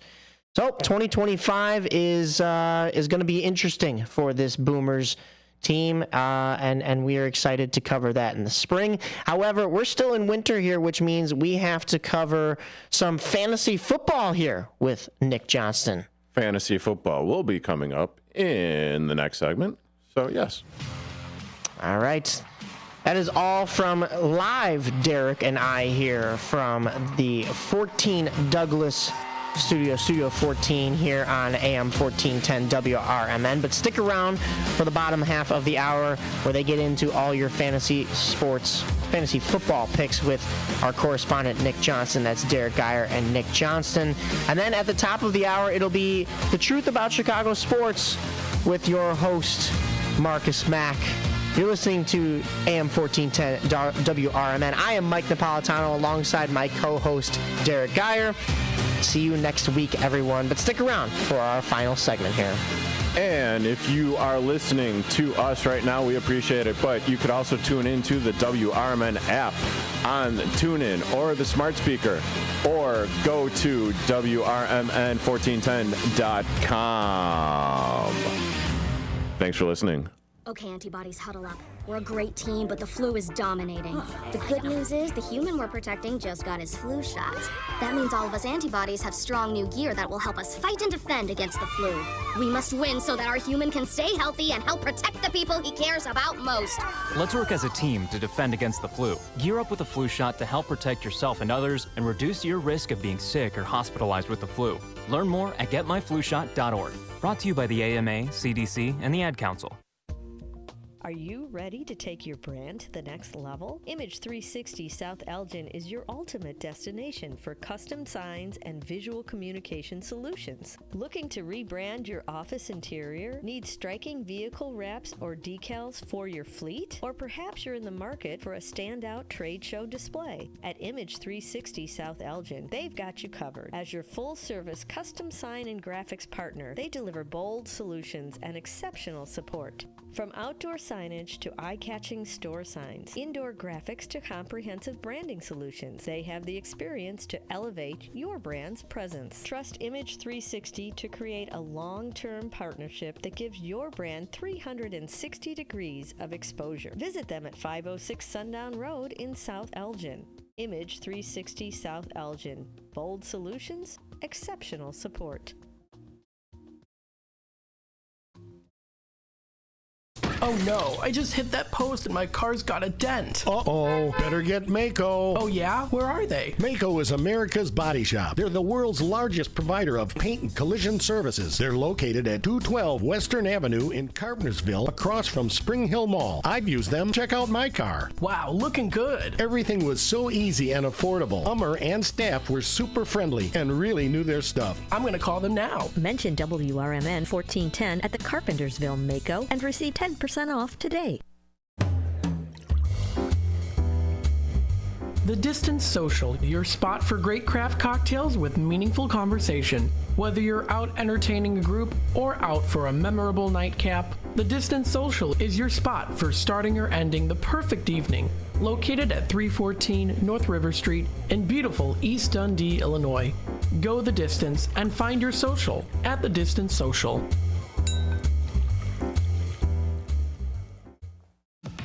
Take a historic walk through the home of America's greatest showman, Al Ringling. Located in Baraboo, Wisconsin, you can view the grand opulence on a guided tour, now hourly starting 11 a.m. to 3 p.m. Weekday tours begin on the veranda and on the weekends in the tap room of the Al Ringling Brewery. Behind the mansion, kick back and try a flight of craft beers and dine at this family-friendly stop. Visit alringlingmansion.com for more information.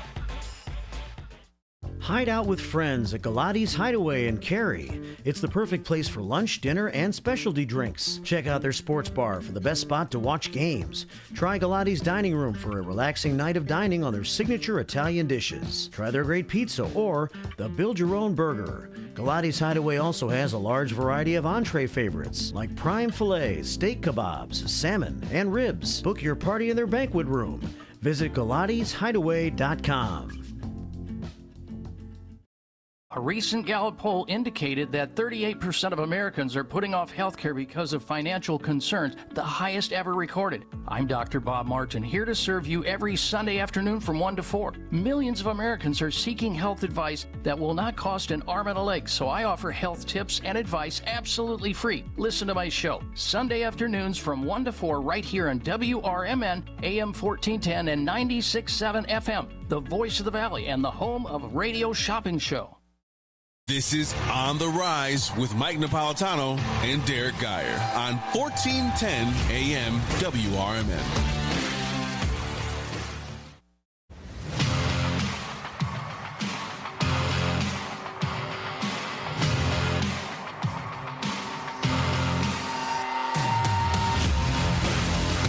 Welcome back into AM 1410 WRMN. I am your host for On the Rise, Derek Geyer. Alongside me is Nick Johnston with your Fantasy Sports Half Hour. How the hell you doing, Nick? I'm doing fantastic. Ready for another solid week of football. We have no bye week, so you're getting a plethora. You're getting all 16 games this week. I always like that word, plethora. Oh, yeah. And Adding to that, we had a plethora of injuries this past week. You might as well called it the injury cart week for week 7 in the NFL. I mean, major injuries in Cleveland. You got Detroit, Kansas City, some Las Vegas Raiders. I mean, probably the big one was Deshaun Watson. 100%, yeah. I think that would be probably the starting point there. Yeah, Deshaun Watson going down with an Achilles injury. I mean, again, it's up to you as a fan to determine if you want to boo or cheer on that one. It's kind of it's a little disgusting in my view. But either way, it's a shame there for a guy who. It felt like he was trying, even though he was bad. Yeah, there was a little bit of that. And, I mean, the thing that really sucked for him was the fact that there was absolutely no contact on the play. Yeah. He was just running out of the pocket, trying to scramble around, make a play, and... well, there that went. Well, again, we're not here to determine what's morally right or wrong. I just want to tell you what's going to be good on the fantasy side of things. And you can get possibly an uptick here on at least the David Njoku side, for sure on the tight end side. He had a nice game last week. He caught a touchdown in the back of the end zone, which looked very nice. So between him, you would hope, again, Jerry Jeudy maybe becomes a viable target as well. You saw Nick Chubb get into this game. He scored a touchdown. So maybe you'd see, again, his snap count is going to increase as his load increases just because, again, he's coming off the injury. So with the negative that maybe comes with losing your quarterback there's a couple other positives that can come with being on the Browns squad. But again, I don't want to read too much into them because they are going to probably being a fire sale soon. They're probably going to sell off a couple more pieces. But with that also being said, Dorian Thompson-Robinson, who came in to back up Watson. Yeah. He broke his finger. Yes, yeah. So where does that leave Winston? DTR with a finger fracture. Looks like it would be Jameis Winston, who he wants to eat some W's. He wants to get in there, maybe be hopefully a little less of a preacher, more of the quarterback role. That's going to be the goal for him for sure. But again, they feed off of him. I think he's going to do just fine. Not going to light up the world, but do enough to get to do enough game management and all that stuff. 100%. But should be a hell of a lot better than what his predecessors. Very much so. Other big injuries across the board we saw on Monday night. It was Tampa Bay's wide receivers. Mike Evans goes down after he nabs a touchdown. He caught one reception for 25 yards and a score. He leaves with that hamstring injury immediately upon that reception.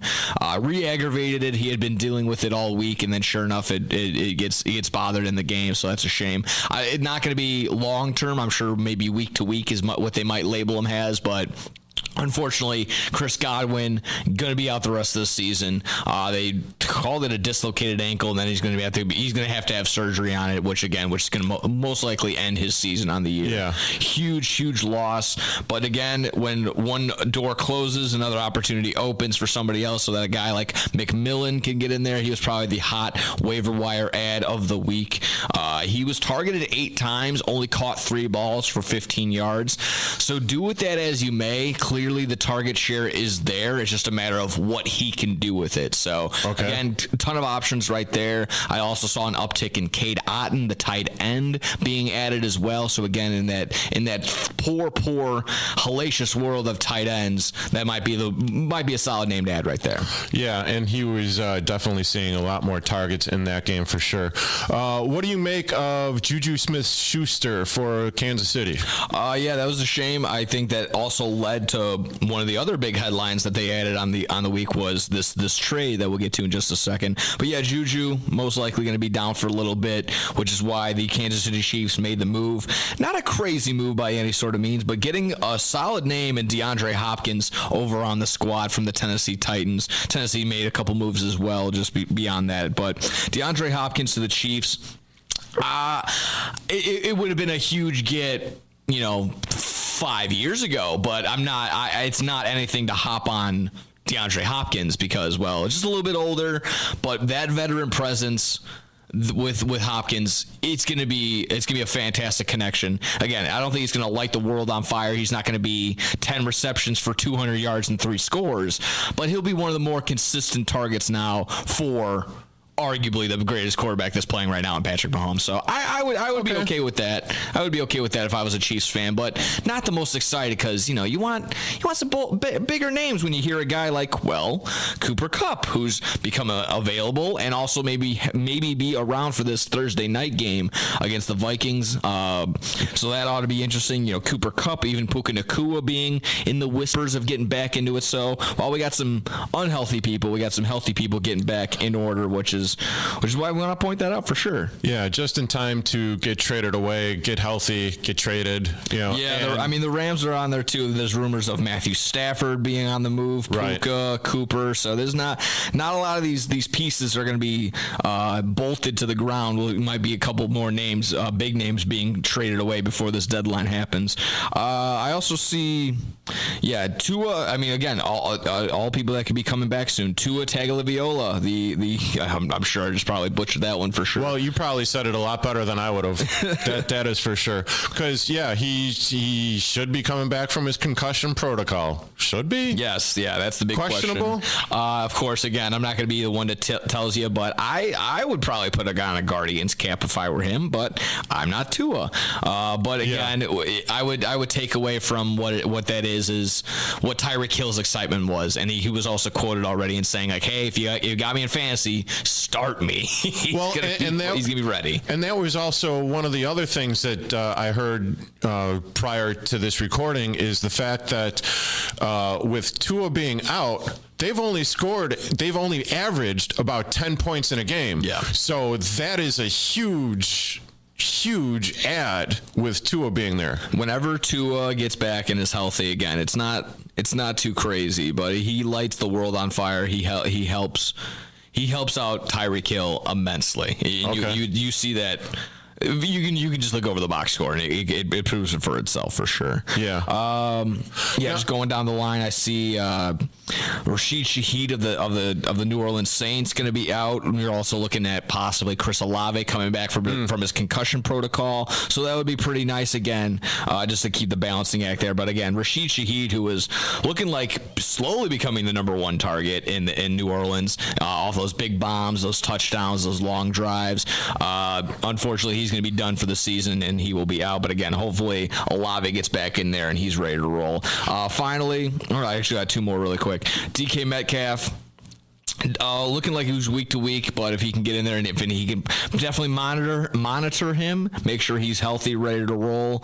But they weren't too concerned. I think the next day they said they were pretty optimistic about this injury being something that DK can get over and manage. So that's helpful for sure. But unfortunately, a knee injury that won't be able to just be managed throughout this year. On the 49ers side of things, Brandon Ayuk torn ACL, done for the year according to the Niners squad and everybody there.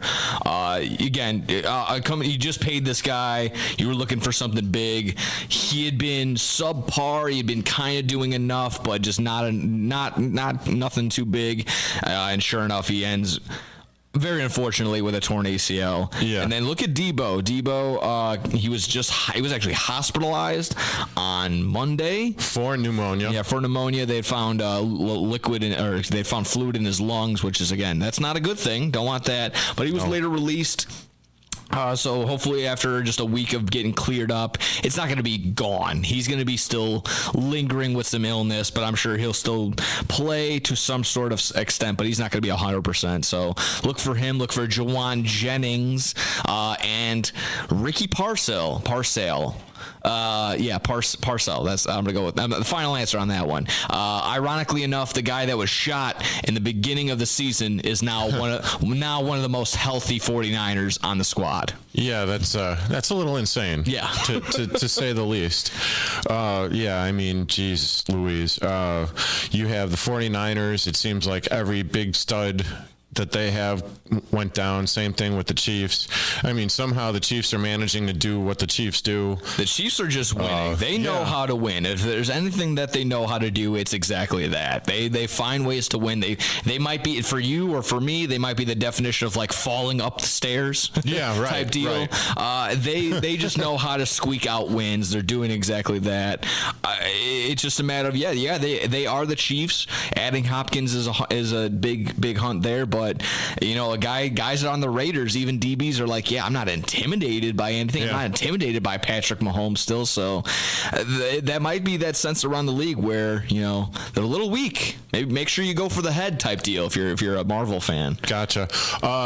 Couple of things from last week. We had a couple of trades. Sure. That guy, Amari Cooper. Yes. Seems to have panned out a little bit for the Bills. Yeah, sure enough. I don't know if you saw the clip. It was his first reception, his touchdown, and on the route right before, you see him tapping Keon Coleman essentially and going like, wait, what am I running? And Coleman just shows him with his hands just right in front of the defense like, yeah, you're doing this. Does it, catches a touchdown. That was just a streak route right up the middle basically, and he got it. Yeah. So again, nice acquisition there as opposed to Davante Adams, who was the other the trade that they had mentioned. And well, I thought Amari Cooper was going to be the bigger one. So far, it's looking to be more successful. But Davante Adams came in. He already talked to the Jets, had a team meeting and all that fun jazz, and said, "Hey, I'm not the savior, but I am here to help and have a big help because there's so much talent on this squad, and there certainly is." So again, kind of the predictions I was making last week were Garrett, Breece Hall, everybody else is going to be just fine. Mm-hmm.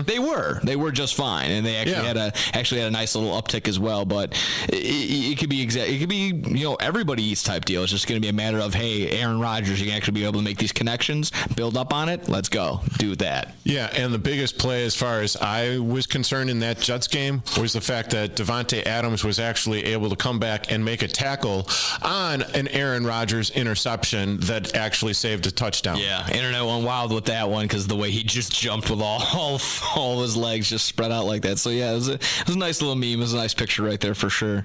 Yeah. So with some of the injuries that are going on, I am looking at the fantasy football waiver wire. It's kind of funny because we've got Tua, we've got Rodgers, we've got Herbert. I'm sorry. He's not really going to be playing, but we've got May, we've got Russell Wilson, we've got Bo Nix, and we've got Jameis Winston. Out of those 7 names, give me 2 that you pick up. I'm sorry. Tua, Rodgers, Herbert, May, Wilson, Nix, Winston. I'll go with Rodgers. Not like I'm not like jumping to go get him, just for the idea that okay, an added wide receiver there, and maybe I already have Garrett Wilson or already have Davante. Let me get the hook. I'll go ahead and snag Aaron Rodgers for that reason because there's some upside. But again, he's been making some boneheaded decisions. Hopefully, he can clean up the interceptions right there.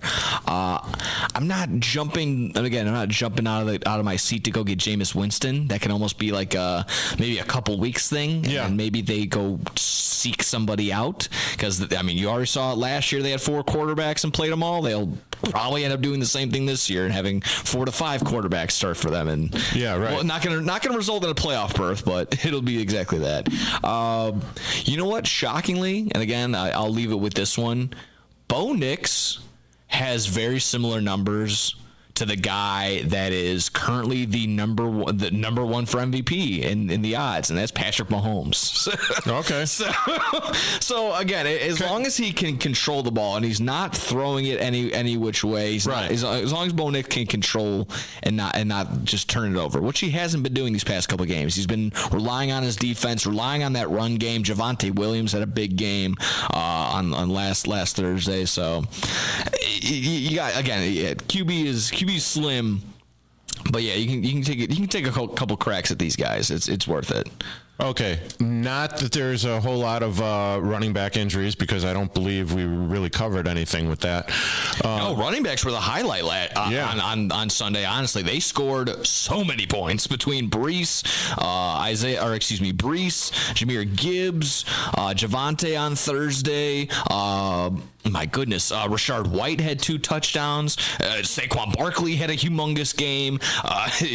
Running backs were a big help this week. That was the one. Saquon Barkley. Yeah, he had a huge revenge game for sure. Yeah, put the women and children to bed and go hunting for dinner, and that's exactly what Saquon did. Almost, it was over 200 yards of offense, right? Yeah, I mean, running and reception. 170 plus on the ground. He could have had 3 scores. I think he finished with just 1. That tush push really hurt. But he came out. That picture, that video will come out in infamy of him talking to the Giants owner, be like, I won't sleep unless we get Saquon. Well, you're going to have some sleepless nights, my friend. You're not sleeping, and that was only game 1 of that. Going on to wide receivers, I think there might be an familiar name from the lips of your mouth, Nick, that people might actually want to consider picking up with all of the injuries in San Francisco.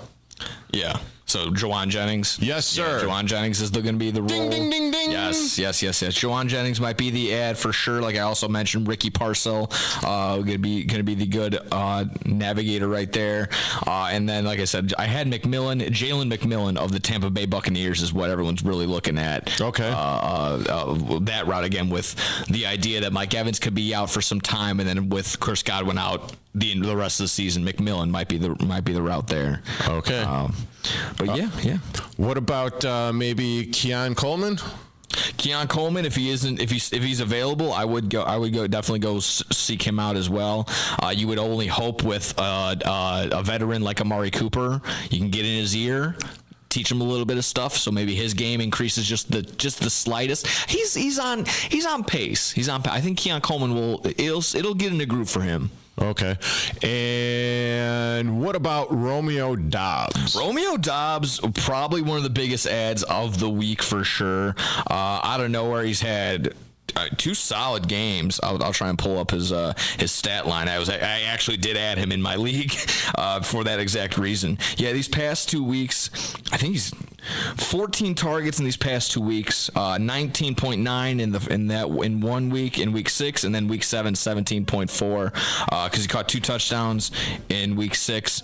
I mean, he's getting the targets, he's getting the love, even though he may or may not want to be there. But just beyond that, he gets 2 nice matchups before his bye week in week 10 with the Jacksonville Jaguars and the Detroit Lions, which they give up a lot of points. So it's worth even looking at him there for that reason too. So Romeo Doubs. In that idea where you're like, oh, who's going to be the Green Bay Packer that stands out this week? It might still be him. I think he might be establishing as the number 1 in Green Bay. Okay. And I would be remiss if I didn't have this opportunity to say it, but Green Bay sucks. Yes, indeed. I mean, all the time. Yeah. Sorry, everyone. Not sorry. It is the 12-year-old in me coming out to make an appearance. Yeah. And we could stay in the division. I can get one more out of you because Jameson Williams, wide receiver for the Lions, suspended for 2 games. I think a policy misconduct with the league, with the NFL policy. So. Oh, so you're saying the guy from Detroit sucks? Yeah, exactly. Okay. I'll set you up for you so you can spike it. Yeah, thank you. I appreciate it. I appreciate it getting teed up. Yeah. Like that. Any other surprises for us? Just one more thing. I think I may have mentioned it, but just to make sure I double down and get it. You're watching Jaden Daniels. I saw the report that they want to try and get him practicing today on Thursday, maybe to get him going practicing on Friday. He is out for practice today. Oh, that's the official? So that is the official today because, right before we went on, they said that he is not practicing for today. Okay. Hopefully for tomorrow. Okay, so shooting for a Friday practice. You're watching that. As a Bears fan, I am... I want to see the competition. I want to see the like that idea. I don't want the narrative to be like, oh, Caleb got the win, but they weren't playing Jaden Daniels. I don't want that to happen. But again, I don't want him to come in, play, and then torch the Bears either. No, absolutely. Because there are some injuries on the Bears defensive side of things. Kyler Gordon and Jawan Brisker still looking a little banged up. But yeah, if Jaden Daniels is dealing with this rib injury and can't go, Marcus Mariota steps in. Bears, you gotta be mindful, because you remember they play Brock Osweiler's 3-0 against the Bears when he's a backup, and he absolutely just lit up the Bears. The Bears' kryptonite might be backup quarterback, so watch out for that. That'll be very interesting considering Cliff Kingsbury has this offense rolling. Yeah, and the other thing that I would really worry about, because the Bears' run defense, well, it kind of sucks. Yeah, and to be honest, a very unsung, underrated part of the Commanders' offense is the run game. So Brian Robinson Jr. has been doing very solid, and I wouldn't put it past it. If you're in a deep league and you need Austin Eckler, why not? Because he can break off for a 30-yard reception just like that. Right. And you got, they are dual threat. Yes, 100%. They are dual threat. So 100%. if you're going off of point per run, PPR, points per reception. Okay, points per reception. Is there points per carry? No, there is not. But there are some leagues that do. If you get an extra point for if the person acquired the first down. Okay. So if you're in a league, if you got a first down league where that could add value to some backup running backs, stuff like that. Definitely consider that. But yeah, you don't really get too much for the yardage. You can get always bonuses if I have it in my league. If a running back or anybody gets over 100 yards rushing, receiving, they get a bonus point or 5 points based on it. So, and yeah, even though that the Bears are 4-2, they've been getting gashed in the first and second quarter of games. So. There's definitely that. 100%. We have anything left, Nick? Two quick things. Okay. Just the matchups of the week. Matchups I'll be most excited about just for fantasy-wise. Probably Dallas and 49ers Sunday night. So that ought to be fun. So make sure your lineups are all set for that, obviously. And then the 3:05 game. I don't know why this isn't the main one. But Bills and Seahawks. And a ton of names right there for sure between Josh Allen, Amari Cooper. You probably got Keon Coleman or any one of the tight ends in there as well. James Cook. And then obviously on the other end, making sure you're watching for DK. But Tyler Lockett, Kenneth Walker for sure, who he coming off of his birthday and a flu game all at the same time, so he basically had his Jordan moment all in one last week and scored a touchdown. So good for him. Nice. That ought to be fine and dandy. So not the craziest matchups across the board, but a lot of solid ones, some big spreads. But as always, like I said, no bye week, so you're not too worried about that. But make sure you're getting your lineups in, locking it in. There's no across the pond games, so you can get some sleep in for sure this week, and just watch some football. Enjoy the games this week, folks. Yeah. For Nick Johnston, I am Derek Geyer, and for my co-host Mike Napolitano, you have been listening to AM 1410 WRMN. Up next is Marcus Mack with The Truth About Chicago Sports. And I just want to thank Matt McNeil on the board, Dennis Sonar Green for putting us on and trusting us not to muck up his station. And to you, the fine listeners, thank you for listening, and have a great rest of your Saturday afternoon or morning. And if you missed any portion of On the Rise, you can check it out on YouTube. Just go to AM 1410 WRMN YouTube and click on it. Listen anytime, anywhere, any place. Kind of anytime, anywhere, any place, right?